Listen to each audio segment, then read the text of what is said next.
هل الناس اللي بتتأتأ بتعرف إنه هي بتتأتأ؟ طيب شو الفرق بين الناس اللي بتتأتأ وبين الكلام الغير سلس أو الناس اللي بتحكي بعدم سلاسة؟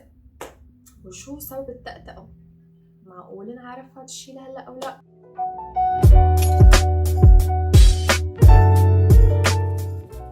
السلام عليكم، إن شاء الله تكونوا مناح بصحة وعافية. وبعيدا عن الكورونا رح نحكي اليوم عن التأتأة بتاني فيديو من سلسلة التأتأة. أول شي التأتأة هي عبارة عن اضطراب بالكلام، يعني إنه الشخص يحكي بعدم سلاسة، سواء إنه هو يحط بلوك بقلب الجملة تبعوته. مثلا أنا اليوم بدي أروح على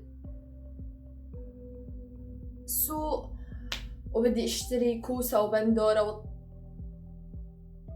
وطحين، تمام؟ هي عبارة عن إنه الواحد يحط بلوك. النوع الثاني أو السيمبتوماتيك اللي هي الأعراض، إنه الواحد يعيد الكلمة أكثر من مرة أو يعيد حرف بالأحرى أو صوت معين أكثر من مرة. مثلا أنا بدي أشتري كافيه، تمام، اللي هي عبارة عن فيدا هولو. أو الشغلة الثالثة اللي هي بتكون عبارة عن التمديد، إنه هو يمد الكلمة.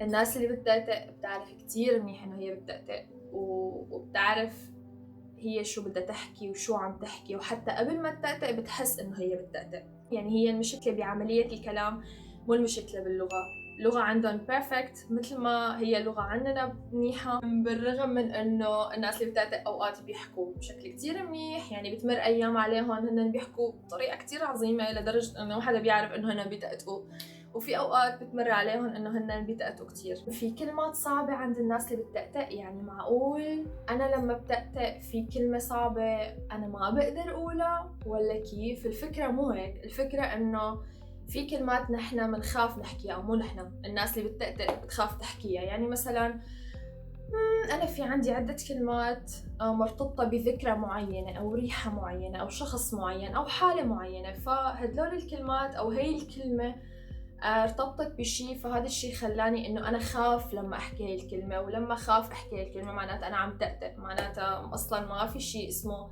أنا لأني بتأتأ فأنا ما بعرف أحكي كلمة معينة. لا، أنا لأني بتأتأ أو بالأحرى أنا لأني بخاف من كلمة معينة فأنا بتأتأ. ننتقل للفكرة الثانية اللي هي إنه حكينا بالحلقة اللي قبلها إنه بما إنه التأتأة أغلبيتها بتبلش من عمر صغير، أو إنه هي كان في عوامل أثرت فيها اللي هي العوامل النفسية أو العوامل العصبية، أغلبية الأوقات لما هي بتبلش بعمر صغير وبتمتد لبعد سن البلوغ، فهي الفترة بيكون في حالة أو حدوث معين للتأتأة أو إشي واضح. يعني الإنسان اللي بيتأتأ بيكون واضح إنه هو عم يتأتأ، حتى لو كان هو كتير ذكي لدرجة إنه هو يخبي التأتأة تبعوته. وهذا الشيء بنشوفه خصوصي بالأولاد، إنه هن مثلا ما بيشاركوا كتير بقلب الصف أو بيتخبوا أو مثلا بيحكوا كتير قليل. الناس اللي بتتأتأ ناس كتير ذكية استعملت استراتيجيات معينة لحتى ما تبين التأتأة تبعوتها. أوكي، ننتقل لفكرة تانية، وإنه في سبب للتأتأة أو بالأحرى نعرف السبب تبعت التأتأة. الأورجينيغسشتاتان هو إيديوباتيشستاتان، يعني التأتأة الأصلية هي تأتأة غير معروفة السبب. يعني لهلأ بالرغم من كل الدراسات، من كل الملايين الكتب والشغلات اللي بتحكي والنظريات إنه كيف الواحد ممكن يتأتأ وشو العوامل وبلا بلا بلا بلا بلا بلا، بس لهلأ مو معروف ليش الواحد بتأتأ. لهلأ العلم ما اكتشف ليش الواحد بتأتأ. بنطلع الفكرة الثانية اللي هو الحكي الغير سلس. جاني سؤال كان لذيذ من رفيقتي، قالت لي إنه سلوى أنا بحكي أحياناً بحس إنه أنا بتأتأ، أنا بتأتأ ولا لا؟ لأنه أحياناً بحس إنه أنا عم بتلبك فبحس إنه أنا بتأتأ. احكي لي هذا الشيء طبيعي؟ هذا الشيء بيندرج تحت فينا نقول الحكي الغير سلس. يعني شو هو الحكي الغير سلس؟ الحكي الغير سلس إنه أنا كل جملة أقول أفكر لوقت طويل، أو إنه مثلاً أنا أعيد الجملة أكثر من مرة، أو إنه أنا مثلاً أعيد كلمة معينة أكثر من مرة، أو إنه أنا صحح كلامي. يعني مثلاً أي كلمة حكيتها غلط صححها، تمام؟ هذا هو الكلام الغير سلس، إنه ما بيكون في سلاسة بالحكي، ما بيكون في سلاسة بالحكي. طيب شو سبب عدم السلاسة بالكلام. يعني ليش الناس بتحكي بعدم سلاسة؟ ليش أنا أحياناً بحكي بعدم سلاسة؟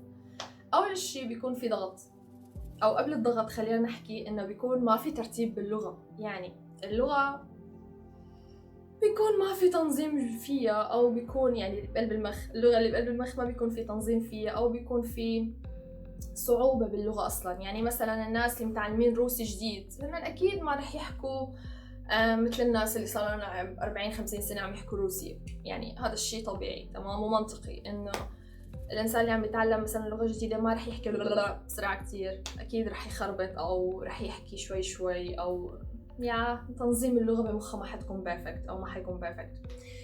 اثنين، الفارت فيندومستورم. شو معناتها هي الكلمة؟ معناتها هي اضطراب بإيجاد الكلمة.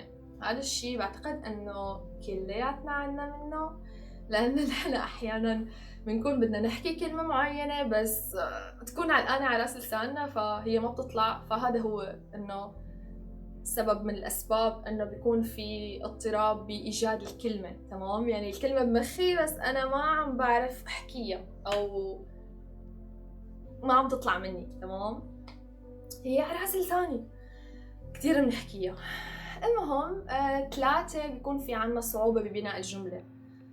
بنرجع لمثال انه مثلا الناس اللي متعلمين اسباني او روسي جديد فهن مثلا بيفكروا انه بدي احكي اول شيء الفعل ولا بدي احكي الاسم، ولا او لما الواحد بيكون في عنده ضغط عملي او ضغط بالمشاعر. ضغط عملي بيكون مضغوط بالعمل واضح. ضغط مشاعر مثلا بيكون عم يصور فيديو هو متلبك كتير، او مثلا رايح يتقدم لخطبة وحدة مثلا، لانه الواحد اكيد ما بيتقدم كل يوم لو خطبة وحدة. او مثلا في عنده برزنتيشن بده يقدمها وهو متلبك، واكيد هو ما أنا متعود مثلا انه هو يقدم قدام مليون شخص او قدام خلينا نقول بلا قدام 100 شخص مثلا، وهو ما أنا متعود انه كل يوم يعمل هذا الشيء، او لسه ما وصل لمرحلة انه هو يكتسب هاي الثقة الكاملة انه هو يحكي بطلاقة. فاكيد حيكون عم يحكي بغير سلاسة او خايف شوي.